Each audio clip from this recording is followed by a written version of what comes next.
What's up, my people?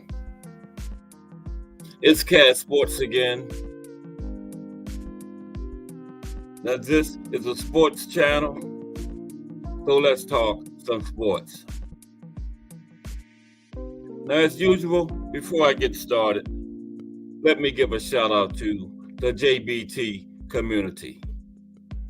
Just Boxing Talk. We're a group of people that just love to talk boxing. And we're always looking for others to join us. And you don't have to have a channel, podcast, anything like that. The only requirement is you just had to love to talk boxing. All right, good afternoon. Back with another afternoon of Boxing Talk. Just Boxing Talk. But this is a sports channel, and I'm well versed in many sports. So anybody that wants to bring up any sports you want to, just bring it up. We'll chop it up. I apologize for my tardiness. It was my wife's fault. I had to go to the store for her. She threw those big brown eyes on me. She been getting me with them for 40 years, so I said, start the show on time or the store with my wife. My wife in the store won, so. But here I am. And today we're gonna, shortly we're gonna profile. The profile of the day will be on the Brown Bomber himself, Joe Louis.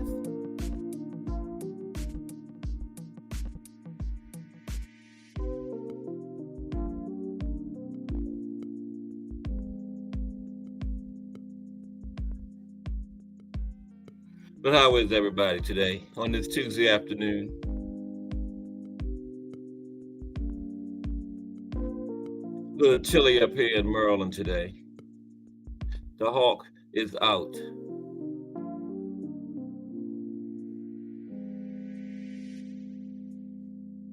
But it's winter time. Christmas is next week. Unbelievable. And the New Year is just 2 weeks away. But the sport we love called boxing is rolling along. And this weekend we got the Day of Reckoning. The big card from over there in Saudi Arabia. Featuring Deontay Wilder, AJ, Joe Parker, Otto Wallen, Dimitri Bivol. Just a stacked card. What's up, Tim Layton? Sorry I'm late. I blame it on my wife. She sent me to the store at the last minute. But happy wife, happy life. Whoever made that statement had to be a genius. The sad wife, bad life. What's up, Tim Layton? How you doing today, bro? All good? It's Tuesday. We're in fight week for the Day of Reckoning over there in Saudi Arabia this Saturday.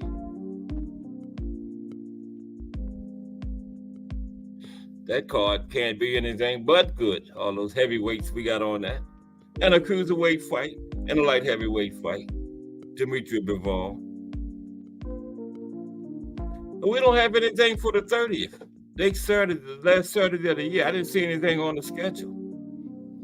Looks like the last fight of the year is going to be the undisputed between the Monster, Naoya Inoue, and Marlon Tapales for what is that? I think that's junior featherweight, right? 122, undisputed. Yeah, the Monster is going for undisputed in his second weight class. The Rise Podcast in the building. Salute to the Rise Podcast. We're just looking at the schedule for the rest of the year, which will be the Day of Reckoning over there in Saudi Arabia Saturday. which we're in the fight week for right now. And then the Monster versus Marlon Tapales, the undisputed fight next Tuesday. Because, you know, I always wondered about that, and somebody told me they fight on Tuesdays because just like our big fight day is Saturday, it's Tuesday in Japan for some reason. So that's why the Monster always fights on Tuesday. Bare Knuckles and Boxing Talk. What's going on, bro? What is going on? I was a little late today. It was my wife's fault. She asked me to go to the store and threw them big brown eyes on me. She been getting me with them for 40 years, so I didn't have no choice but to go. Because after the show over, ain't none of y'all gonna be in here helping me deal with us. So I said I better go on to the store. But here, I'm here now. And yeah, we're gonna look at profile the Brown Bomber himself, Joe Louis, today in a little while. But we got a treat coming up Saturday, Day of Reckoning from Saudi Arabia, which is a card full of big names. Then the Monster on Tuesday, and that's it for the year. In a way, Bare Knuckles, yeah, the Monster will get it. And he's trying to become the fourth person to be two-time undisputed in the four-belt area, joining Terrence Crawford, the GOAT, Clarissa Shields, Katie Taylor, and the Monster probably will be successful Saturday. I don't see Tapales being any kind of problem for him. I don't know who can be a problem for the Monster until he get up there. If he keep going up, get up there in tank territory, then that'll be the end of him. Well, it won't be the end of him, but that'll be his first loss, you know. But yeah. Who can beat the Monster down there from 122 to 135? Other than Tank. Navarrete? Think Navarrete can deal with him? I don't think so. But you know what? I would like to see Bam.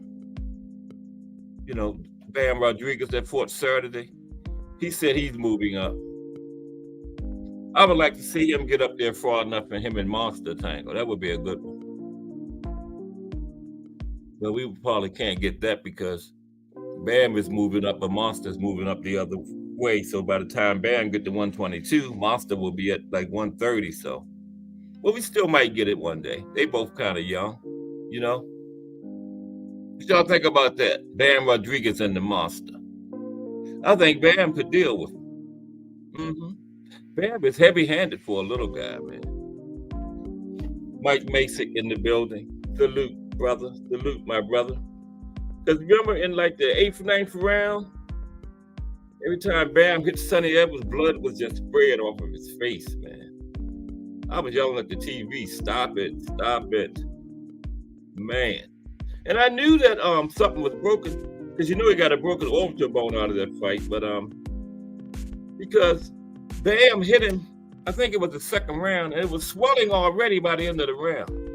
And when you get swelling that fast, you know it's some kind of breakage involved, you know? And sure enough, his orbital bone was broke. Yeah, I knew it. I thought it might have been his jaw, upper jaw, but it was orbital bone. I know that's some pain there, man. Broken orbital bone. My goodness. And like my buddy Jay Hardcore said, Cal Brook had 2 broken orbital bones in back-to-back fights. First, I think it was the left one, then the next fight, the right one. Remember, Triple G broke one, and then Earl broke the other one. Yeah, that would have been it for me. But he kept fighting. Yeah. He kept fighting. I guess he said, I don't have no more orbital bones to be broken. So I might as well just keep on going. He only got 2. You know.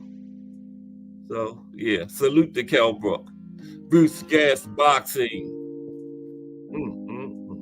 There's another heavyweight. We already got the Rise podcast in here. Now we got Bruce Gas. Salute, man. To those type of channels that support me, man. You know, that means a lot. Lonnie Lee. What's up, Lonnie Lee? How you doing today?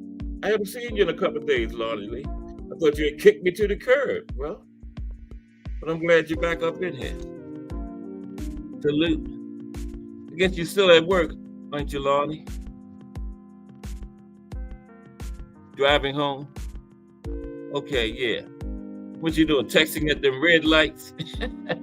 Yeah. I know about that. Getting to them red lights and texting. Yeah. But we're going to get off into the brown bomber today for our profile. I was kind of late. Like I said, it was my wife's fault. So. But it's good to be with the fam, talking some boxing. You know, just boxing talk. That's all it is. And we got a good lineup. We got Jay Hardcore in the morning. Then I come on at 2. We got Just Do Boxing at 4. And then you know how you have, like I said yesterday, you had a concert and the top act closes the show. At 9 o'clock, the Rise Podcast closes the day out for the JBT. And that's fitting for the Rise Podcast to close the show out for us. So we got a beautiful lineup. Just boxing talk. That's all it is. Bare Knuckles. What's happening, Bare Knuckles? Bare Knuckles will be up and running soon with his show. He needs a few more subscribers. We're going to get him up there. He should be closing in on it now. Should be closing in on it. We're going to get you up there, Bare Knuckles. Don't worry. Just be patient, bro. Okay? Just be a little patient. It's cold up here in Maryland today. Woo-wee, the hawk is out there, man. You go outside, the hawk, they say, whatever you got to do, hurry up. Get back in. Get back in the door. Get back inside. Because I ain't playing out with y'all out here today. But it's all good. It's wintertime. Christmas is next week. Unbelievable. D for the win. What's going on, D for the win? How you doing today, bro? Just another afternoon of this boxing talk we do in the JBT community.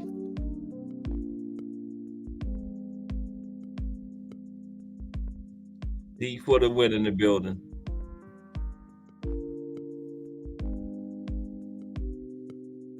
I'm just trying to get a little bit of time. A few more people come in. We're going to talk about the brown bomber, Victoria Thomas. That's my wife there. Hi Pink Hand. Yeah, that's whose fault it was I was late, Victoria Thomas, y'all. There she go get on her. She made me go to the store at the last minute. But like I said, she threw those big brown eyes on me. She know how to get me. So the store won. But I'm here now. Tim Layton, no. Just boxing talk. That's all.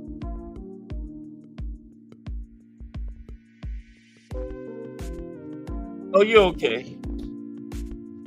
You're okay, honey. I dropped my pen. Oh. Damn. Okay, when you drop something, oh, there it is. I'm sitting right here. It couldn't have went off.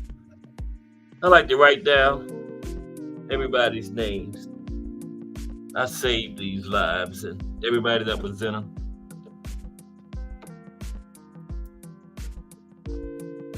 Okay. Bare Knuckles says patience is a virtue. Yeah. Oh yeah, Bare Knuckles, you know it. We're gonna get you up there, bro. Don't even worry about it. Excuse me for 1 minute.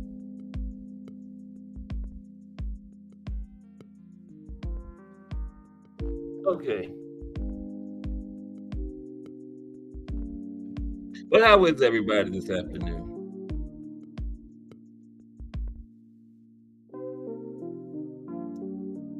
Who y'all like this weekend in the day of reckoning? And Tim Layton put me down with something. Uh, then I saw the article myself. It's saying that if Wilder and AJ both win Saturday, they already got a date for March 9th back in Saudi Arabia. So it looks like we're going to get that fight. Yeah. As long as they both win Saturday, which they should, you know. And then March 9th, Saudi Arabia. And y'all might call me crazy, but if Wilder beats AJ, I see Wilder Fury 4. What's up, Arthur Dane? Arthur Dane 1. Is that Arthur Dane the first? Is in the building. How you doing, Arthur Dane? Appreciate you, bro. But y'all might think I'm crazy, but I see Wilder Fury 4, you know. And Wilder already done beat him 2 times. So, you know, okay, Arthur Dane the first. That's him. Yeah. So Wilder got him 2 out of 3. You know. I mean, they cheated. And, you know, he got Fury 2-0 with a tie, but the first fight, Fury was asleep. And what he got, like 15 seconds to get up.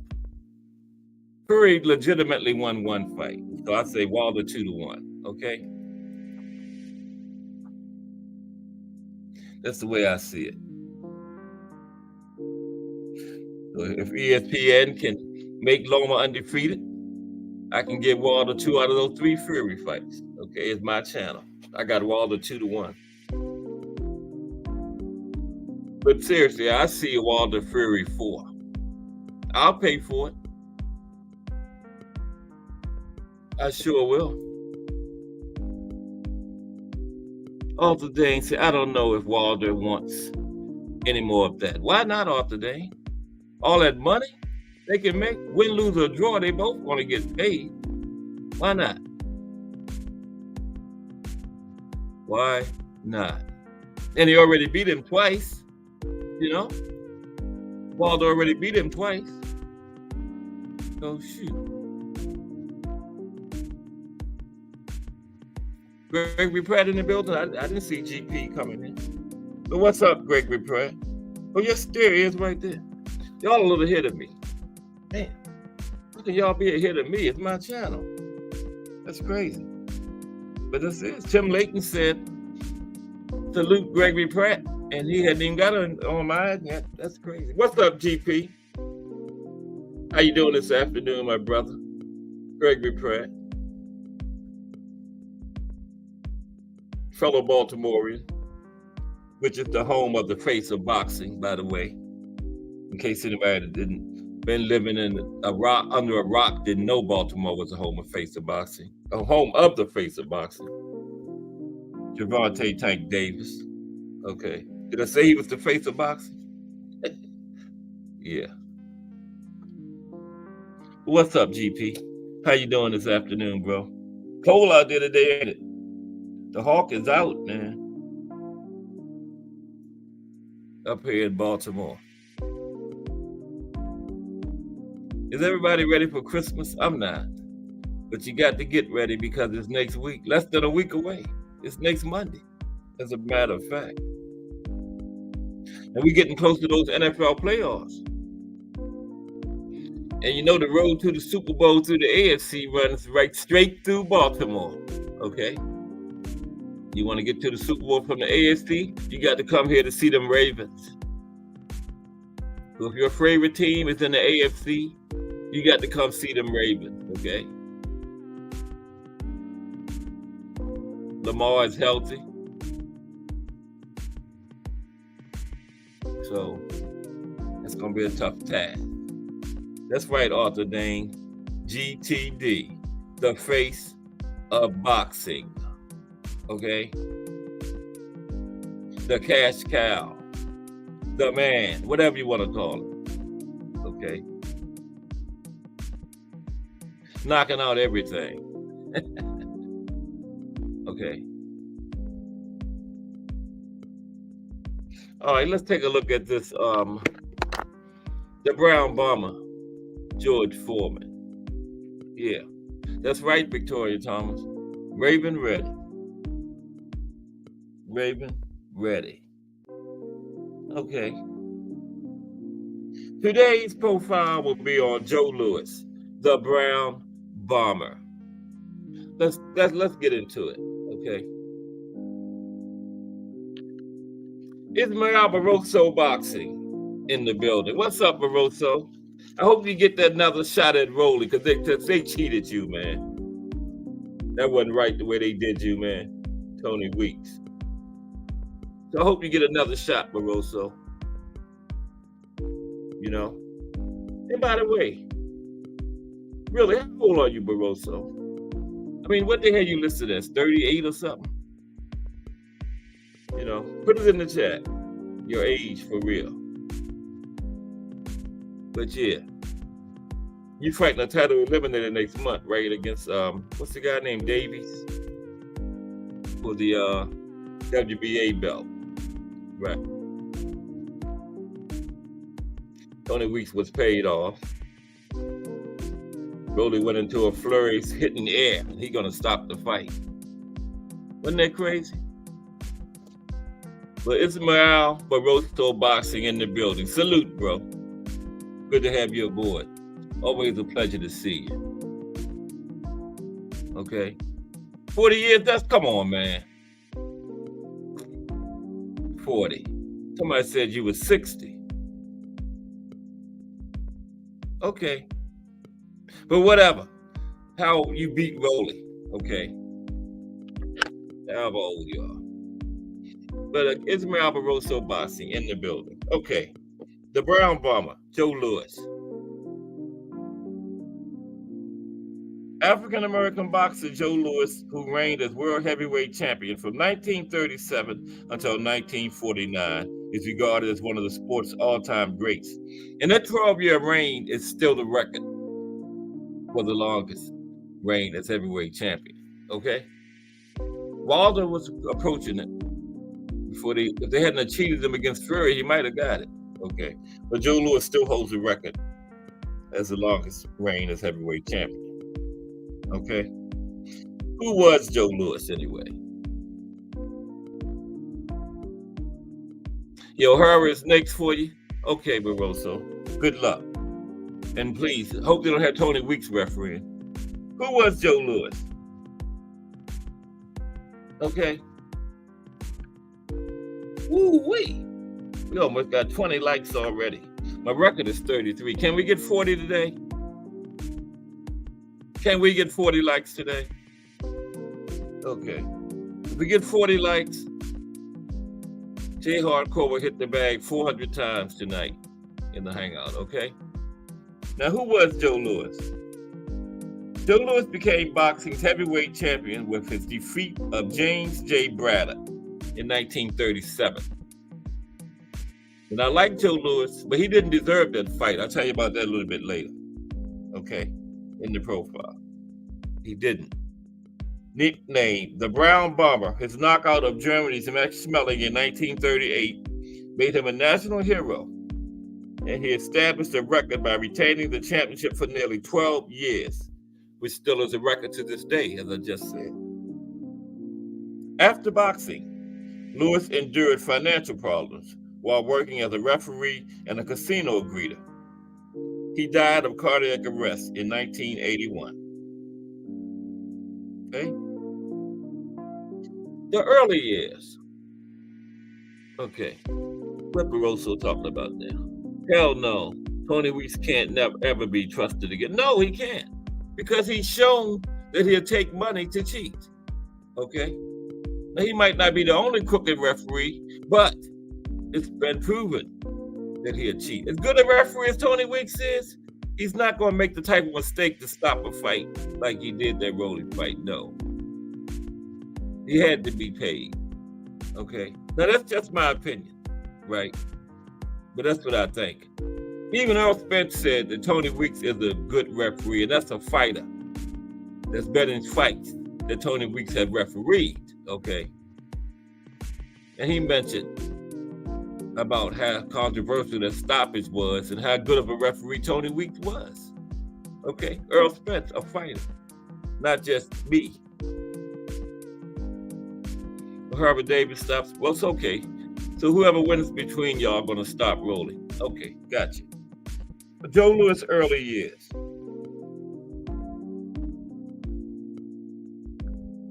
Joseph Louis Burrell was born on May 13, 1914 in a shack outside of Lafayette, Alabama. And you know, 1914, that was only like what? 30 years after slavery, 30, 40 years after slavery, you know? Okay. So it was kind of rough back then. The grandson of enslaved, see, his grandparents were slaves. The grandson of enslaved people, he was the seventh of 8 children, born to a sharecropper father, Munn Lewis, and wife Lily, a laundress. Lewis's early life was shaped by financial struggles. He and his siblings slept 3 and 4 years to a bed. 3 and 4 to a bed, excuse me. And Lewis was just 2 years old when his father was committed to an asylum. Damn. Shy and quiet, his development was stymied by limited education, and he eventually developed a stammer. Now, you know what is crazy? Remember I said that the chat was ahead of me, but on my phone, I'm caught up. My laptop is a little behind, but my phone is caught up. Okay, unfortunately, Rolly Romero became world champion for the first time in his career when he beat Ismael Barroso for the WBA super lightweight belt. Yeah, he didn't win that fight. Everybody knows Rolly was given that belt. I don't know how much Floyd them paid Tony Weeks, but everybody know that shit was rigged, man. How the hell you gonna stop a fight when a man just swinging that air?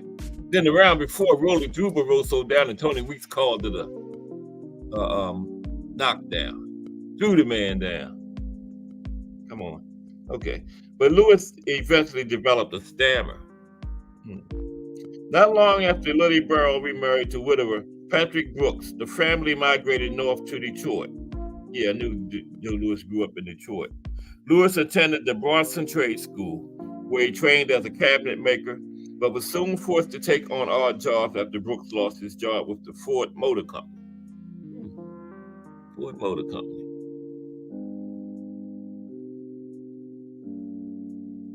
After Lewis began hanging out with a local gang, his mother sought to keep her son out of trouble by having him take violin lessons. No disrespect meant, but I don't know no brothers playing no violin. I know it's probably some. Okay. But however, Lewis had also been introduced to boxing by a friend. He began using the violin money to train at Brewster Recreation Center, behind his mother's back. She was giving money for violin lessons. He was taking it over there to the boxing gym. Okay. So he could, work out, train as a boxer. Smart move, Joe. You made a lot more money as a boxer than by playing the violin. Amateur success. Fighting under the name Joe Louis, reportedly so his mother wouldn't find out. Okay. So that's where the name Joe Louis came from. His last name was Burrow or something, I think, but he used Joe Louis so his mother wouldn't find out it was him at the boxing gym. Okay. Fighting under the name Joe Louis, reportedly so his mother wouldn't find out, Louis began his amateur career in late 1932. While not an immediate success, he was floored several times by 1932 Olympian Johnny Miller in his debut. Louis soon proved he could hit harder than anybody else.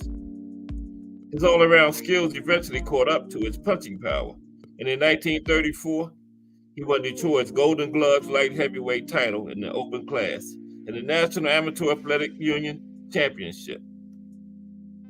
Louis wrapped up his amateur career with 50 wins in 54 matches. 43 of them by knockout. Okay. Excuse me. Let me take a drink of water real quick. Okay. That's good. Not really water. Water just a code word. Okay. Okay. He won 50.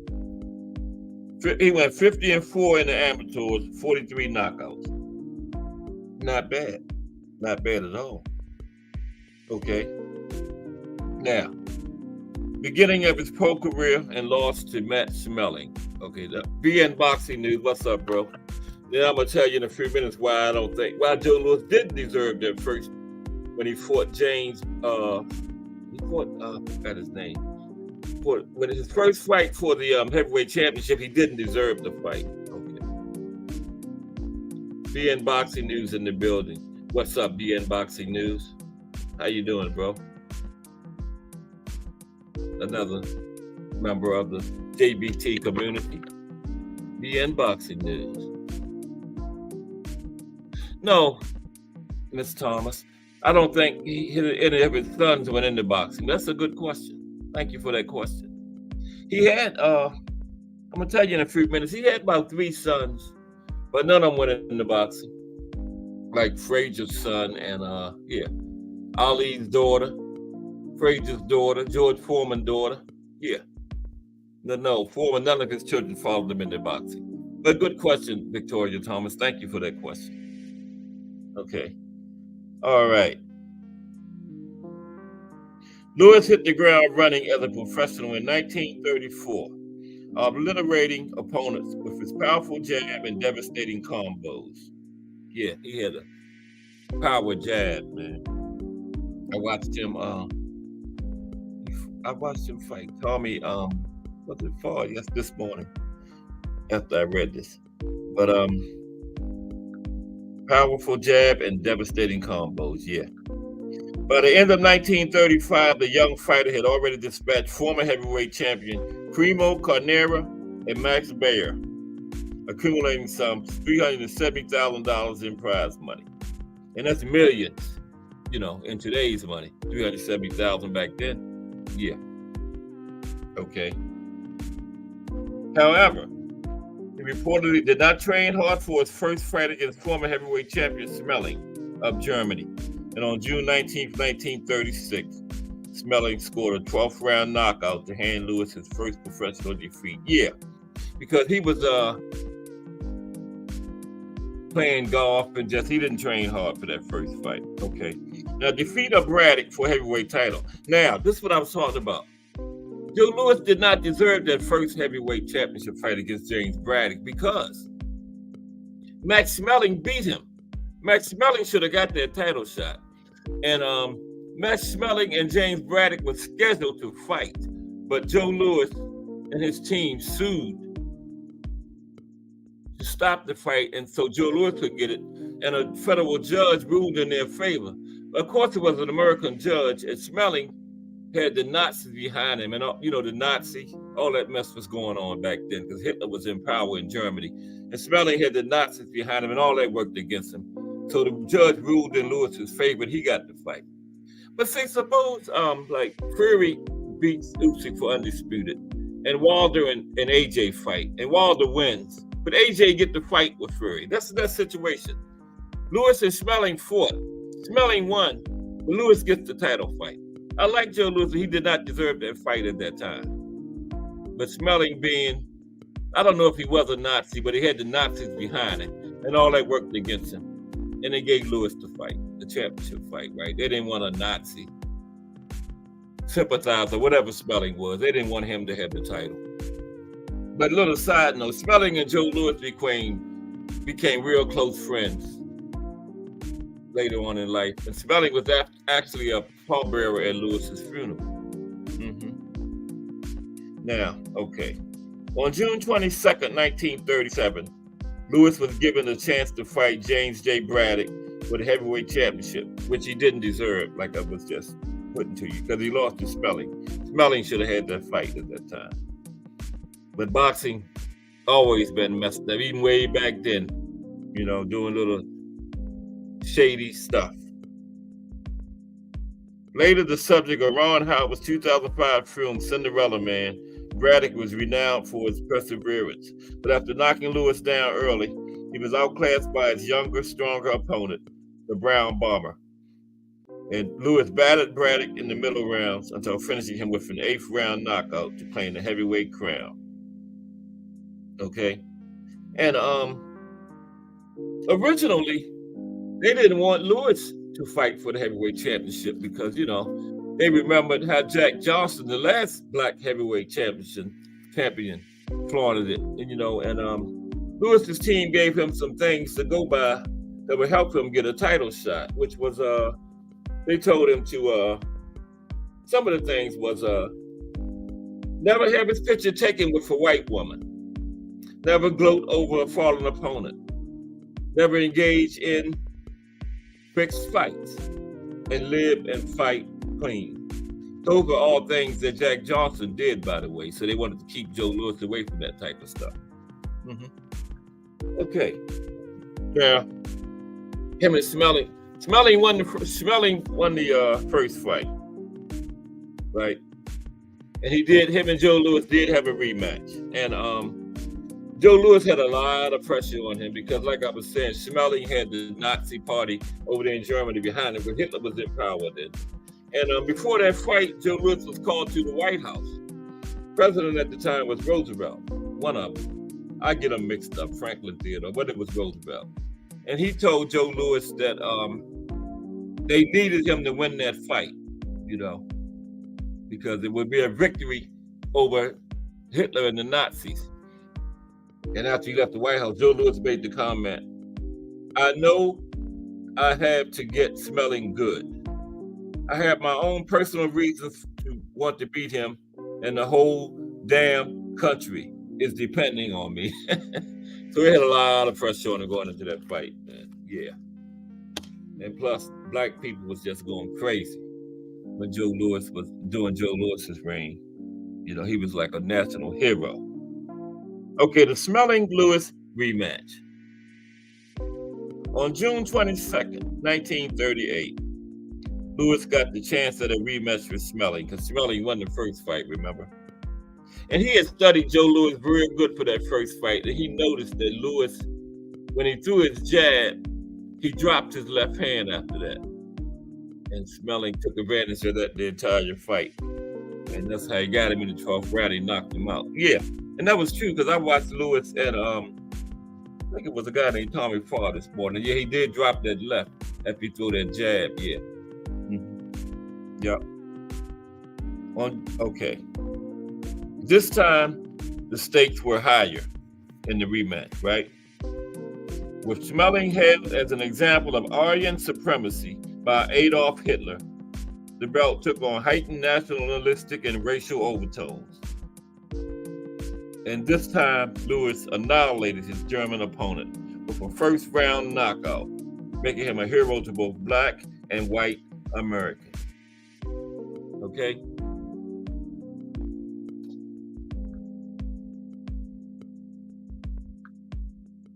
Okay, 20 likes. Okay, looking good. One of the world's best-known athletes, Louis's enduring popularity was partly due to his sheer dominance. Of his 25 successful title defenses, and that's still a record of all the boxing. 25 title defenses, nobody has broken that record since then. Okay? Of his 25 successful title defenses, nearly all came by knockout. But in winning, Louis also showed himself to be a gracious, even generous victor. He also drew praise for his support of the country's war effort, as he enlisted in the U.S. Army in 1942 and donated the prize money to military relief funds. Yeah, he was in the Army. After reigning for heavyweight champion for 11 years and 8 months, a record in the heavyweight division. A record. Louis retired on March 1st, 1949. But he came back. Okay, he lost to Rocky Marciano, who was a great fighter. Rocky Marciano never lost, but prime Joe Louis, would have wiped the floor with Rocky Marciano. But Rocky Marciano was a great fighter. I did a profile on him the other day. He never lost. Rocky Marciano just kept coming. When he fought Jersey Joe Walcott, he was behind on all 3 cards. But Rocky Marciano just kept coming, and he had one-punch knockout power. In the 13th round, he caught Jersey Joe Walcott and put him to sleep. Okay, took the title, never lost. Saddled with financial problems, Lewis returned to the ring to face new heavyweight champion Ezzard Charles in September 1950, dropping a 15-round decision. See, Lewis lost to Ezzard Charles. Prime Joe Louis would have wiped the floor with Ezzard Charles. All those guys, man. Ezzard Charles, Rocky. He had no business still in the ring. Okay. He was 36 years old. Okay, he lost to Ezzard Charles. Then he compiled a new winning streak against a series of lesser opponents. But he was no match for top contender Rocky Marciano, following their fight on October 26, 1951, which ended in a brutal 8th round TKO. Brutal. After that fight, Lewis retired for good. Career record of 68 wins, 3 losses, including 54 knockouts. And I don't really count it. The only loss I really count was against Smelling, because Ezzard Charles and Rocky, he had no business in there. But 71 fights, he only lost 3 times. And 2 of them, he was past his prime. Okay? Incredible. The years after his retirement from the ring proved uneven for Lewis. He was still a revered public figure, but money was a constant issue for him due to unpaid taxes. Yeah. He briefly wrestled professionally in the 50s and later served as a referee for both wrestling and boxing matches. Did he do, no. That was Jersey Joe Walcott that refereed Ollie and Sonny Liston. Yeah, that was Jersey Joe Walcott. Right. I was thinking it was Joe Louis, but no, it was Jersey Joe. Now, the IRS eventually forgave his debt, allowing the former champ to regain some financial stability while he worked as a greeter at the Caesars Palace Casino in Las Vegas. Okay? Lewis suffered from his share of health problems as he aged. After battling a cocaine addiction, he was committed to psychiatric care in 1970. He was later confined to a wheelchair after undergoing heart surgery in 1977.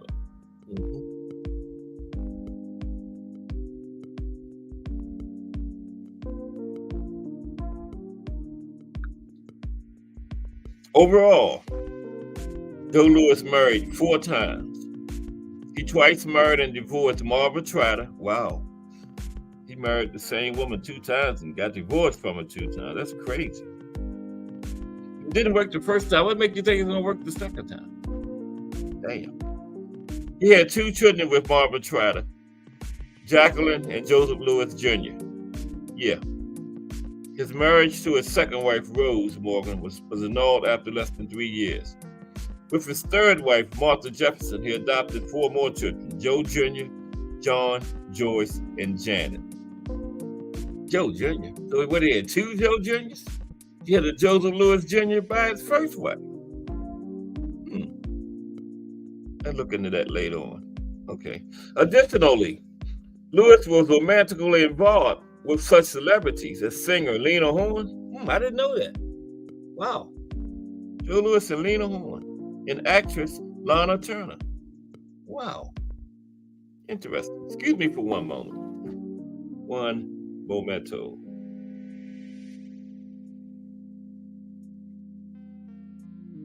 Yeah, I did not know that, Joe Louis and Lena Horne. That's news to me. Funny likes. Looking good. Now let's take a look at Joe Louis's legacy. Okay. Joe Louis's legacy. Louis is widely regarded as one of the greatest boxers of all time. He reigned as the world heavyweight champion from 1937 to to 1949, during which he participated in 26 championship fights. Defeated 20, though being a heavyweight champion from 37 to 49 is still a record, okay? And participated in 26 championship fights. Well, being a champion from 37 to 49 is a record for the heavyweight division. Participating in 26 championship fights is a record for all of boxing. He defeated 21 fighters, made 25 defenses, and was a world champion for 11 years and 10 months. Okay? Lewis has won the most world heavyweight title fights in history at 26. I just said that. I'm a little bit ahead of them. In addition to his accomplishments inside the ring, Lewis uttered two of boxing's most famous observations. He can run, but he can't hide. And everyone has a plan until they've been hit. No, Mike Tyson did not invent that saying. Mike Tyson just added hit in the mouth. Mike Tyson said everyone has a plan until they've been hit in the mouth. But Joe Louis first said everyone has a plan until they've been hit. Okay, so that was not Mike Tyson. Mike Tyson said it, but Joe Louis was the first one to say it. Okay? Lewis was named Fighter of the Year 4 times by the Ring magazine. 1936, 1938, 1939, and 1941. Okay?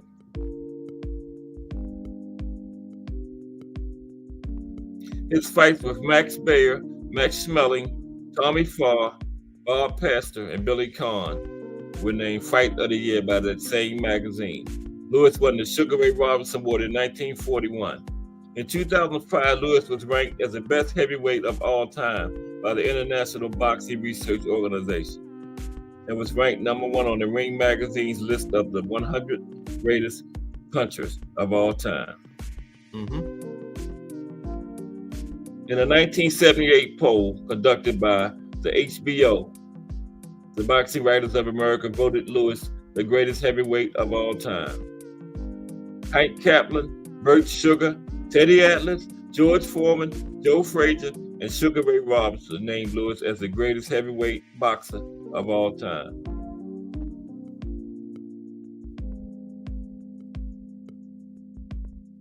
Lewis is also remembered in sports outside of boxing. A former indoor sports venue was named after him in Detroit. Yep, Joe Louis Arena. I think that's where the Pistons used to play, right? Yeah, Detroit Red Wings. Played the NFL game. I thought the Pistons played there too. Joe Louis Arena. Yeah, I think so. And Joe Louis's recognition also transcends the sporting world. In 2002, scholar Molifi Kate Asante listed Joe Louis on his list of 100 greatest African Americans. On August 26, 1982, Lewis was posthumously approved for the Congressional Gold Medal, the highest award given to civilians by the U.S. legislative branch. It was President then Ronald Reagan. Yeah. Congress stated that he did so much to bolster the spirit of the American people during one of the most crucial times in American history. Yep, and which have endured throughout the years as a symbol of strength for the nation, especially African American people during that period. Yes. Gregory Pratt, what's up, bro? Yeah, he says, thanks, Cass. Thank you, Gregory Pratt, for coming in here every day and supporting me. Okay? People like you, that's what keeps me doing this. So appreciate you, GP. Following Lewis's death, President Ronald Reagan said, Joe Louis was more than a sports legend. His career was an indictment of racial bigotry and a source of pride and inspiration to millions of white and black people around the world. Joe Louis. A memorial to Louis was dedicated in Detroit at Jefferson Avenue in Woodward on October 16, 1986. The sculpture, commissioned by Time Incorporation and executed by Robert Graham, is a 24-foot-long arm with a 15 hand suspended by a 24-foot-high pyramidal framework. It represents the power of his punch, both inside and outside the ring. So if you're ever in Detroit, if I ever get to Detroit, that'll be one of the things I will want to see, the sculpture of Joe Louis. Mm-hmm. In an interview with Arsenio Hall in the late 1980s, former heavyweight champion Muhammad Ali stated that his two biggest influences in boxing were Sugar Ray Robinson and Joe Louis. After Joe Louis died, Ali stated, "Whatever I said before, I don't mean it, because Joe Louis was the greatest." Ali then told the Washington Post, yeah. On February 27, 2010, an 8-foot bronze statue of Louis was unveiled in his Alabama hometown. The statue by sculptor Casey Downing Jr. sits on a base of red granite outside the Chambers County Courthouse. They should have put him and Deontay Wilder's in the same place. You know, they got one of Deontay Wilder down there too. It's Alabama, right? I believe it's Alabama. Yeah. Wouldn't that be something? In 1993, Louis became the first boxer to be honored on a postage stamp issued by the U.S. Postal Service. Yeah, the Joe Louis stamp. Various other facilities have been named after Joe Louis. In 1984, the 4 streets surrounding Madison Square Garden were named Joe Louis Plaza in his honor. Joe Louis. All right. And finally, till his death.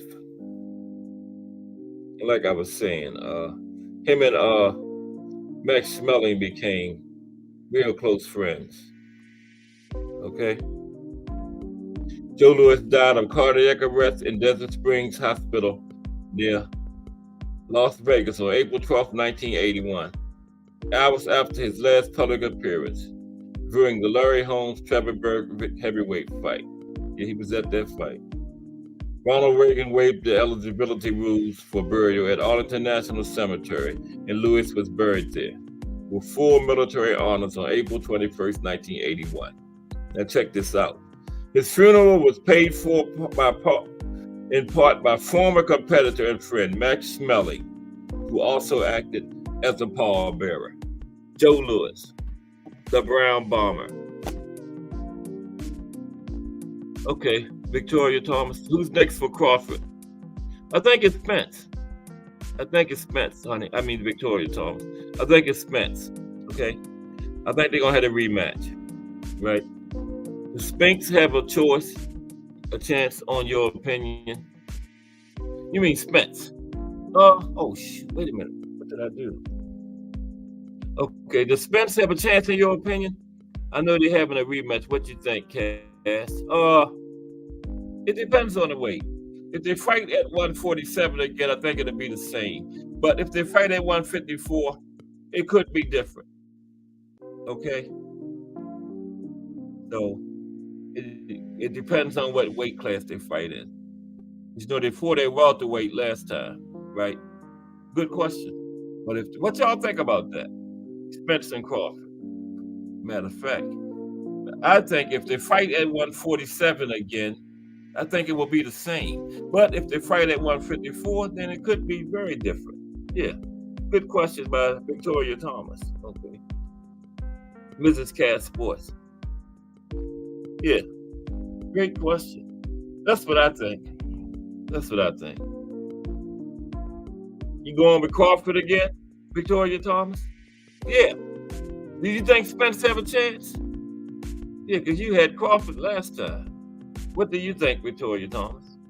You going with Crawford again? You put Spinks, but I know you meant Spence. Yeah.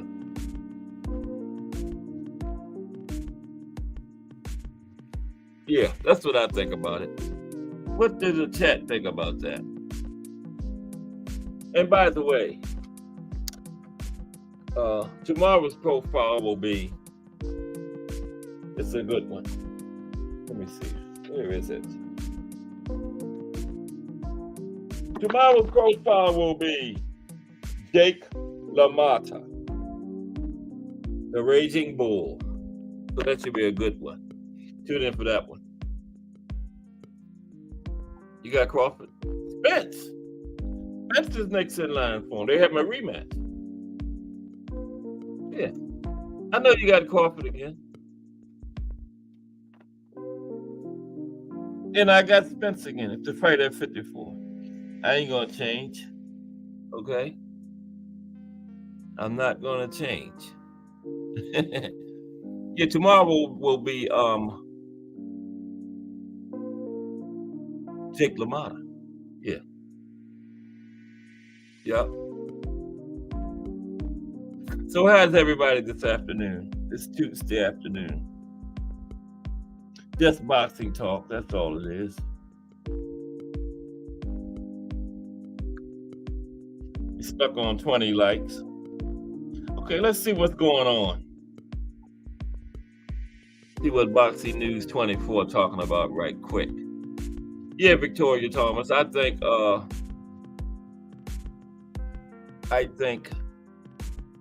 it depends on the weight class for me. You know. But that's a very good question. Okay, let's see here.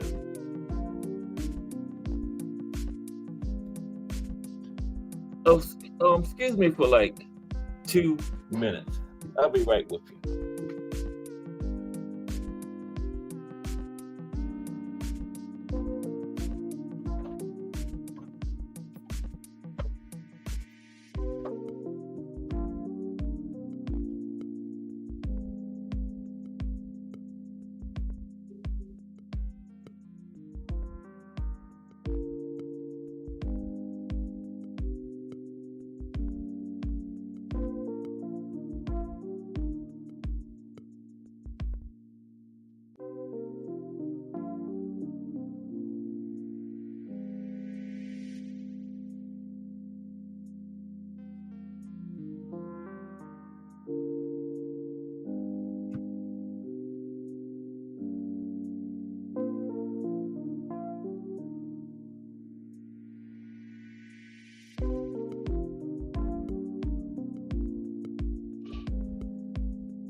Okay. Okay, I'm back.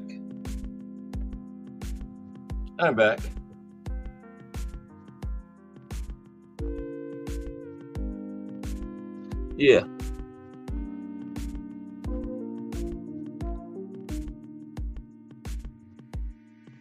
Yeah,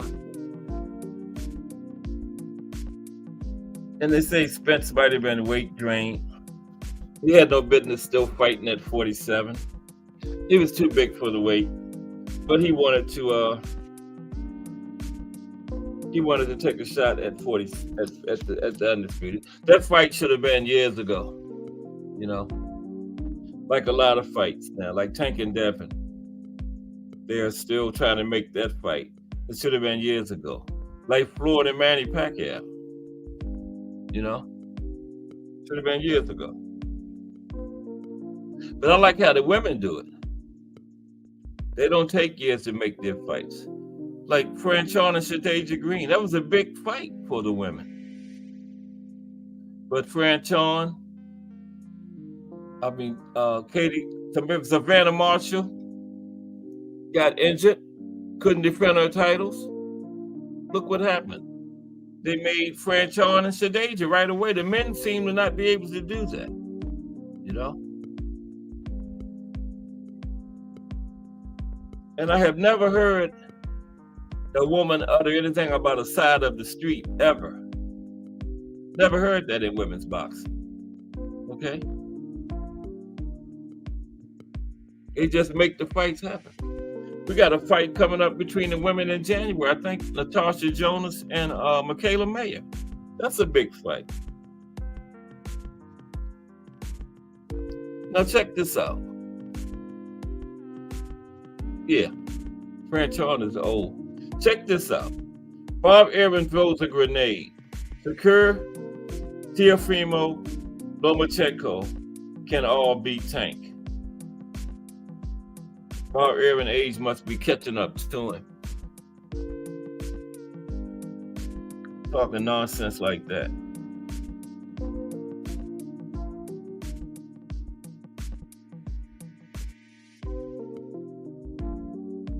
Bill Haney. Oh, well, I don't want to talk about Bill Haney. Yeah, I heard that Bill Haney is paying some good money to pick up his talking points on these YouTube channels, you know. But I can't do it. I can't sell my soul like that, man. We got these I heard this big million subscriber challenge this morning talking about Tank is scared of Devin. And I ain't gonna say no name, but this guy knows better than that. But Bill Haney gave him that money, so he got to say it, you know. He signed that contract with Bill Haney to spread them lies, so he got to say it, you know. None of these guys are scared of each other, man. These guys been boxing since they was little children, under 10 years old. That's what they do. They're not scared. And all these big 10 million subscriber channels know better, man. But they done took Bill Haney's money, so they got to spread his nonsense, man. Yeah, I seen the video this morning, Tank scared of Devin. Come on, man. Get off of it. And you got a big 10 million subscriber channel. Why you have to spread Bill Haney's lies, man? You have no integrity, you know? You don't have to kiss Bill Haney's ass, but you choose to do it. So I pray for you. You know? None of these guys are afraid of each other, man. And you know it.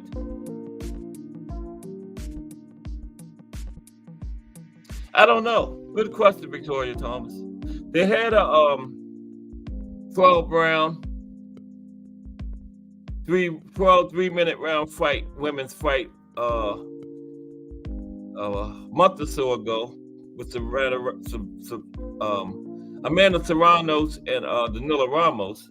But for some reason, the WBC won't sanction it. One of the sanctioning bodies won't sanction it. Okay? Now, the WBA, the WBO, and the IBF all sanctioned it, but the WBC wasn't involved in it. So that's the holdup. But that is you're coming up with some very good questions. I don't know why women don't have the same, 12 rounds, 3 minutes. I don't know. If I had my way, they would. But for some reason, Mauricio and the WBC won't sanction it, okay? And that's who run in boxing, these sanctioning bodies, okay? And as long as the WBC is against it, won't sanction it, we won't have it.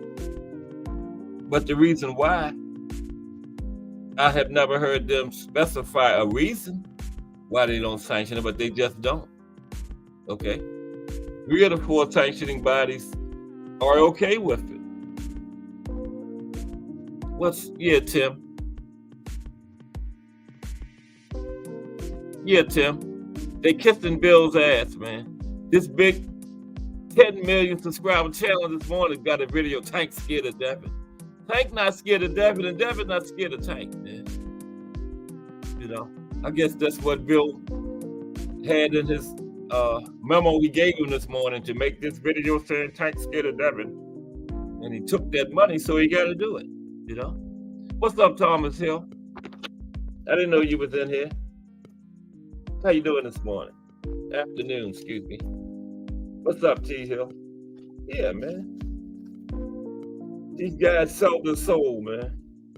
You know, I can't do it. And I heard Bill paying some good money, man.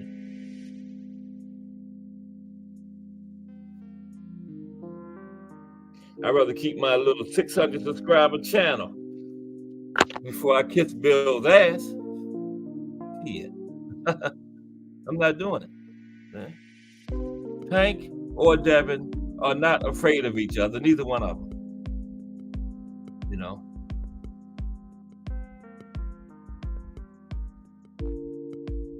But if you sign that contract that takes Bill money and he tell you to say it, you got to say it. You know, Bill, a lot of these 10 million subscriber channels, Bill Haney running them. These guys ain't even running their own channels. I got my little 600 subscriber channel. At least I run my own channel. Don't nobody come and pay me what to say. I say what I want to say. Okay?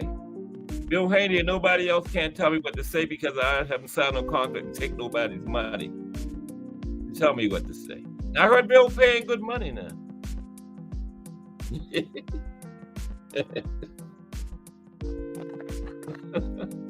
I heard Bill paying some good money to repeat them talking points he putting out. But no, man, seriously, Tank or Devin, Loma Shakur, none of these fighters are scared of each other, man. That's just some bullshit, man. That's what tell me this guy is under Bill Haney's payroll, man. Make some bullshit like that. You know, it's crazy. It don't have to. The man got 10 million subscribers. Why are you kissing Bill Haney's ass? Stop it. What's up, T Hill?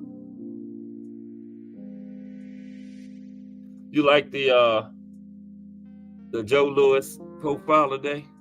Jake Lamar, that already, who did I say was tomorrow? Jake LaMotta, right.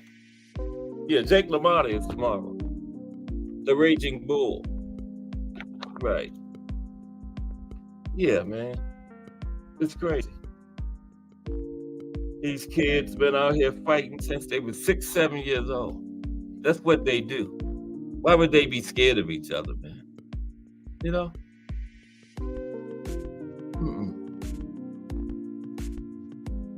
So these people need to stop it, man. You know? Stop it. Be a man.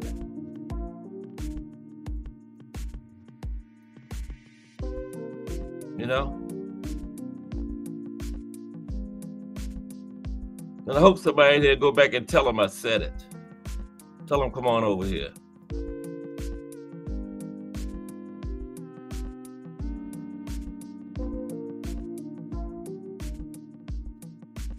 I got integrity. Okay? I ain't kissing nobody's ass. Okay? Any video or anything I say in my lives is coming from me. And nobody paid me to say it. Okay?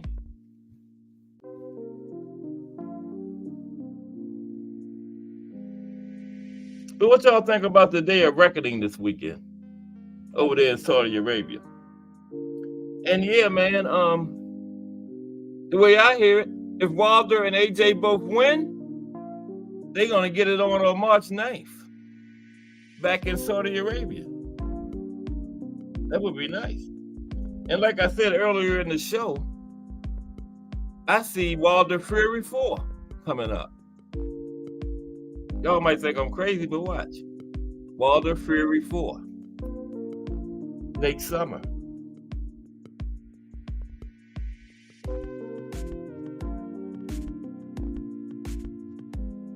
Y'all think Wilder got a chance? I don't think Usyk has a chance. Fury is just too big. You know? The guy is 6'9". Usyk is very, very talented fighter. You know, great feet, ring IQ, can move very well. Great boxer. But you just fighting this big 6'9" guy that can box and do all that stuff just as good as you can. You know? Fury is a good boxer too.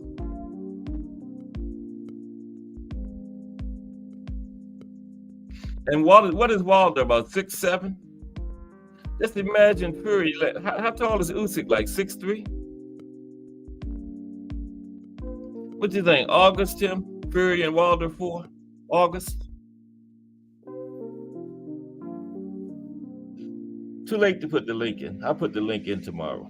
But Fury is Usyk is 6'3", right? Imagine Fury, 6'9", leaning all over him. I just don't think Usyk can win it. Oh, Tim, your father has a signed Jake LaMotta painting? Okay. Oh man. Wow. That thing probably worth some money, Tim. That's a classic. Wow. That's like a collector's item. They made the movie, The Raging Bull was about him, right? Did you ever see that movie, Tim? The Raging Bull? Yeah.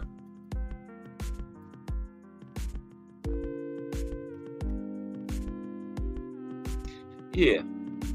Like Victoria Thomas said, though, getting back to that, I would love to see the women get the same amount of time as the men, you know. Like she said, they're in there taking the pain, doing the same thing the men doing. Why they only get 10 rounds, 2 minutes? Because I was watching Franchon and Shadeja this weekend, and man, the 2 minutes go by fast. You're getting around good, get warmed up, 1 minute gone. Then all of a sudden there's less than a minute left. You know? Next thing you know, you're under 30 seconds. Then tap, tap, tap. The 10-second warning going off. The round over. At least 3 minutes. Get warmed up in that first minute. Now you got 2 more minutes to operate. You know? But like I said, Mauricio and the WBC, I don't know their reasons, but they will not sanction it. And it looked like they're not budging on that, man. You know? Like Amanda Serranos and Danila Ramos, that wasn't for undisputed. Although Amanda was undisputed at the time, that was for IBF, WBA, WBO. And since then, Amanda has dropped the WBC because of that reason. Because they won't sanction the 12-round, 3-minute fights. She just dropped their belt. Oh, he's a big sports collector, Tim. Okay. He's got a Ring magazine signed by Ali, Frazier, Foreman, and Shavers. I mean, what year was that Ring magazine in, Tim, you know? The one he got signed had to be around the 70s. He must have used to go to a lot of fights, didn't he, Tim? That's all right, man. That's all right.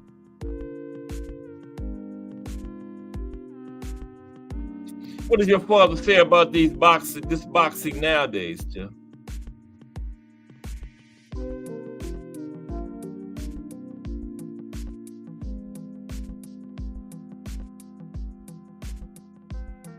Oh man, you got a picture of that?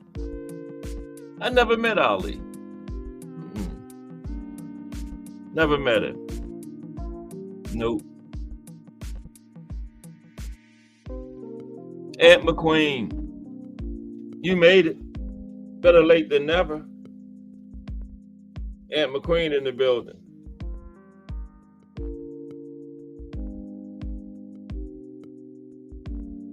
Aunt McQueen of the Casuals Corner. That Aunt McQueen. Better late than never, Aunt. It's good to see you. You missed the who did we do today? I told you I'm getting I forgot that quick. We did Joe Louis, the Brown Bomber, today. Tomorrow is Jake LaMotta. Yeah. Right. Yep, you missed the Brown Bomber, Aunt.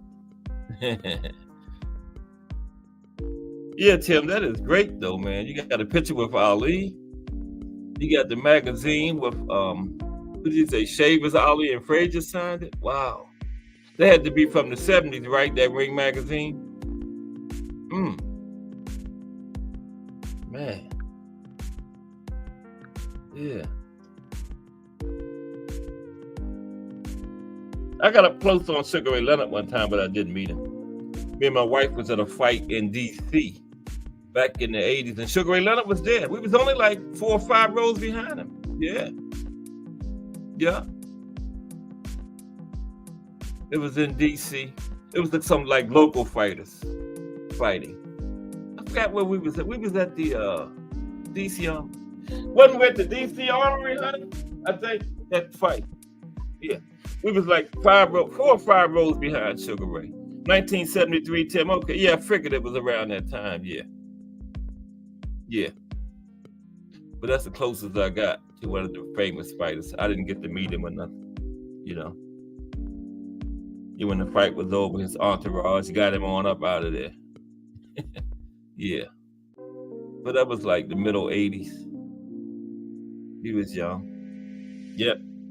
We came up in boxing together.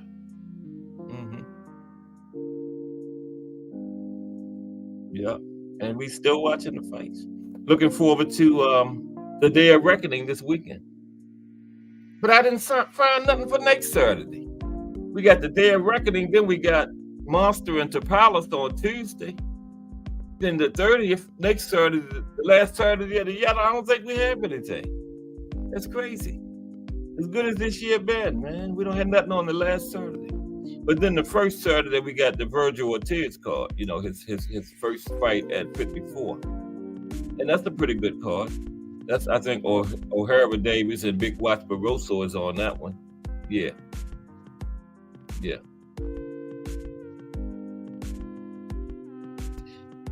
What you mean, Victoria Thomas? The women's fights getting the 12 minutes, 3 rounds. Isn't it that? That card is stacked. Yeah, those Saudis know how to do it, man. Yes. Those Saudis know how to do it. Oh, yeah. Yeah, next year's coming in good too, Victoria. Oh, yeah. Yeah, those Saudis, man. I'm looking forward to them next year too. Now, I read something yesterday and Tim put me down with it. It said if Wilder and AJ both win, they got a potential date of March 9th, of course, back in Saudi. Yeah, Wilder and AJ, March 9th. And that sounds about right. They fight in December, January, February, March. Yeah. So they're getting right back in there. And the Saudis going to make up another good card. I can't wait for that. But yeah, and that card is stacked, man. Don't want to miss that one. That is a great card. And we're in fight week for it. That's the good thing. We are in fight week. Yep. That is this Saturday, December 23rd.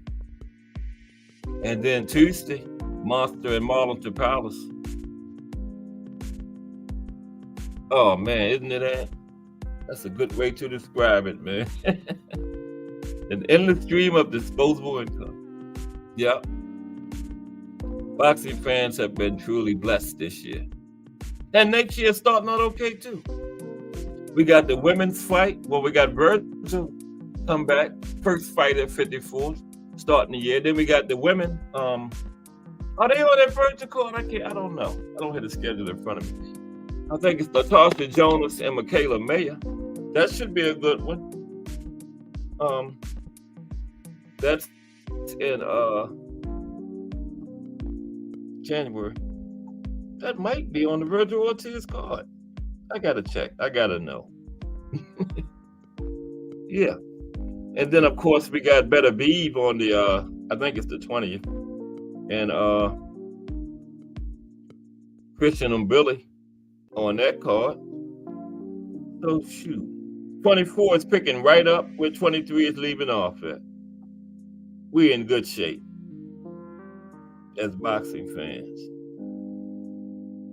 Excellent shape. No, they're not on that card. Okay, yeah, they headlining their own card. Jones and Mayer. Of course, it's from the UK. Yeah, the women, Yeah, they headlining their own card. But it's the same day as Better Beeve and who is he fighting? Callum Smith or somebody? I wish it was. It should have been Bivol, but it's not. No, Better Beeve is fighting the 13th. So that's not bad, man. Look, next year it's starting out great. We got Better Beeve on the 13th. Then we got Natasha Jonas and Michaela Mayer. They going for Jonas's IBF title. That's in the welterweight division. Man, I tell you. 24 is picking up right where 23 left off at. And then, in February, we got heavyweight undisputed. And you just know heavyweight division being undisputed is just great for boxing altogether, man. Having an undisputed at heavyweight, because as heavyweight goes, that's boxing goes, man. Having an undisputed heavyweight champion of the world will be just great, man. February 17th, Tyson Fury, Alexander Usyk. I haven't really seen an undercard for that yet. But you know where it's at? Saudi Arabia. So another great one. Saudis ain't messing around, man. They got December 23rd, then they right back February 17th. I can't wait for that undercard to come out. Anybody heard anything? Well, I don't think anything's been put out on it yet, to be honest with you. Yes. Okay. Yeah, I don't think anything's been put out on that February 17th card for Fury and Usyk from Saudi yet. But I can't wait, because I know it's going to be fire.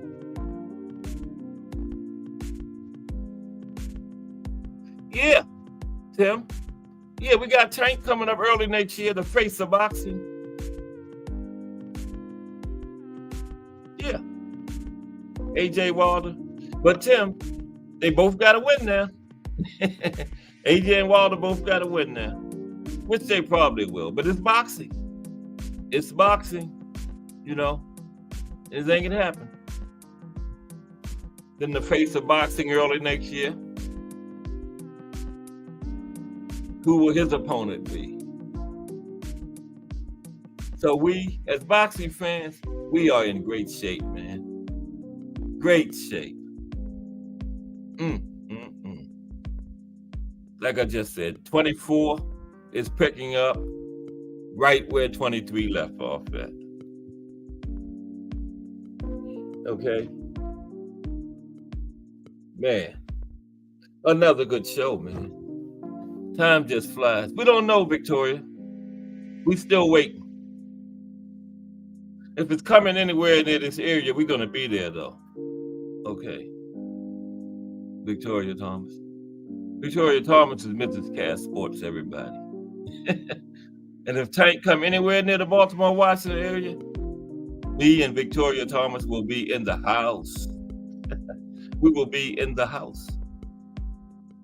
Okay? Because we love boxing. Yeah, Tim. What if they both lose? What happens then? That's a good question, Tim Layton. What happens then if they both lose? Wow. Wouldn't that be something? That would shock the world. Okay. But in the building today, we had attentive Aunt McQueen. Appreciate you, Aunt. Thomas Hill. Appreciate you, T. Hill. Appreciate BN Boxing News. Ismael Barroso Boxing. Stop by. Gregory Pratt. My fellow Baltimorean. Appreciate you, GP. Arthur Dane the First. Thank you for stopping by, bro. Victoria Thomas, Mrs. Cass Sports herself, was in the building. Still in the building. I appreciate you, Victoria Thomas, aka Mrs. Cass Sports. D for the win. Another member of this JBT thing we got going on. Appreciate you, D for the win. Lonnie Lee, always in here. Appreciate you. Bruce Gas, Boxing, Jazz, and more. Appreciate you, bro. Mike Mazik. Appreciate you, Mike. Appreciate Bare Knuckles and Boxing Talk. And we had YouTube Boxing Royalty in the building. None other than the Rise Podcast was in the building. And I owe them a lot because they always You make sure they say my name on their channel every night, every time I go in there. They telling people come see me. And that's a lot, means a lot coming from the Rise Podcast. Appreciate your Rise Podcast. Tim Layton, one of my strongest and earliest supporters. Appreciate you, Tim Layton Pound, JBT. And Al Booker, another regular member of the JBT. Appreciate you, Al Booker. Okay. I really appreciate everybody that continues to support my small channel. But guess what? You got to be small before you can be big, right? Cast Sports, y'all.